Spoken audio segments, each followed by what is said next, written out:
Personal हैं, हमारे रिश्तेदार हैं। माननीय सतपाल महाराज जी हमारे रिश्तेदार हैं, कुछ भी बता करके हमें वहीं से दबा देते हैं, हमारी कोई भी सुनाई नहीं हुई। आपको दबने की बात करी, आपको इंस्ट्रक्शन दे दी से हरिद्वार में इस वक्त ड्रग्स की मात्रा इतनी ज्यादा बढ़ चुकी है और हमारा युवा वर्ग इस वक्त बेइंतहा ड्रग्स के उसमें शामिल हो चुका है। अगर हरिद्वार का भविष्य बचाना है और हरिद्वार की पवित्रता को बचाना है, मैं और चीज पे तो नहीं बता रहा आपको, क्योंकि जो हमारे को अंग्रेज एक विशेष दर्जा दे गए थे, विदेशियों का जो दर्जा हमें दे गए थे हिंदू नगरी के नाते, उसका तो हम बेड़ा गर्क कर चुके हैं। उसमें मैं विषय में नहीं जाना चाहता। हम भाजपा के नाते कम से कम युवाओं का भविष्य बचाने के लिए आप अधिकारियों से कह दें, आप चाहें तो कोई व्यक्तिगत तौर पे चल के आप ओपन खरीद सकते हैं। इस वक्त चारों तरफ पे चप्पे चप्पे पे पुलिस है, लेकिन उसकी कहीं ऐसी नहीं है कि कोई बिक्री बंद हो या उसकी मात्रा हो। और मदद पदार्थों का मैं इसलिए नहीं कहूंगा कि उसमें इतना नहीं है, लेकिन इस ड्रग्स की मात्रा इतनी तेजी से बढ़ रही है। छोटे छोटे कॉलेजों में इस वक्त धड़ल्ले से ड्रग्स बिक रहा है। आप अपने उससे ही पता कर लें। मैं इस पे आपको विदेश की जल्दी से जल्दी इस पे कार्रवाई करवा दूँ।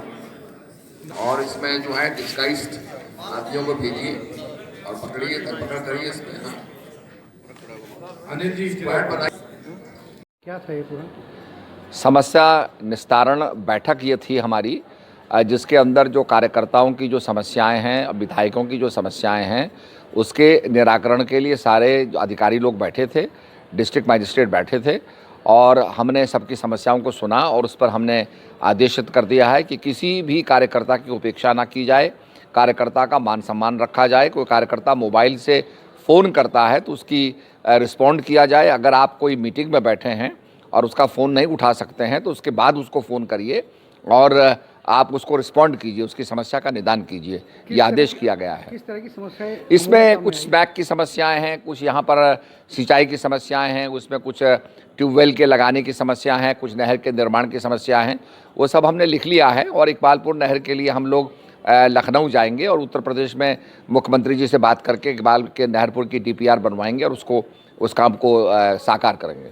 महाराज जी, कुंभ के लिए SOP जारी हो गई है, कुंभ को लेके आप क्या कहना चाहेंगे? श्रद्धालु आ पाएंगे? कितनी संख्या में आ पाएंगे? क्या व्यवस्था है उनकी? पर्यटन मंत्री होने के नाते मेरा यही लक्ष्य है कि यहाँ पर पर्यटक आएँ, धार्मिक लोग आएँ, साधु संत आएँ, क्योंकि कुंभ एक बहुत बड़ा पर्व होता है और ये 12 साल के बाद आता है और हमारे हरिद्वार के लिए बहुत ही विकास को लेकर के ये कुंभ आया हुआ है और कुंभ के अंदर अमृत की तलाश की जाती है, तो वो इसको निश्चित रूप में पूरी दुनिया के अंदर मनाया जाए। तो हम ये चाहते हैं कि आप कोरोना के कारण यहाँ पर कुछ लोग कुछ प्रतिबंध लग रहे हैं, तो उसके कारण हम ये चाहते हैं कि सैटेलाइट के ज़रिए और भी दूरदर्शन के माध्यमों से और सैटेलाइट के माध्यम से पूरे दुनिया के अंदर कुंभ का प्रचार प्रसार किया जाए। हरिद्वार के व्यापारियों में SOP को लेकर निराशा है, उनको लगता है बुजुर्ग नहीं आएंगे, हमारा काम नहीं चलेगा, होटलों की अभी बुकिंग नहीं हो पाई है, तो आप क्या कहना? कल कैबिनेट बैठक हो रही है। ये जो हमारे व्यापारियों की जो समस्या है और SOP को लेकर के जो काफ़ी निराश हुए हैं, ये सारी बात हम रखेंगे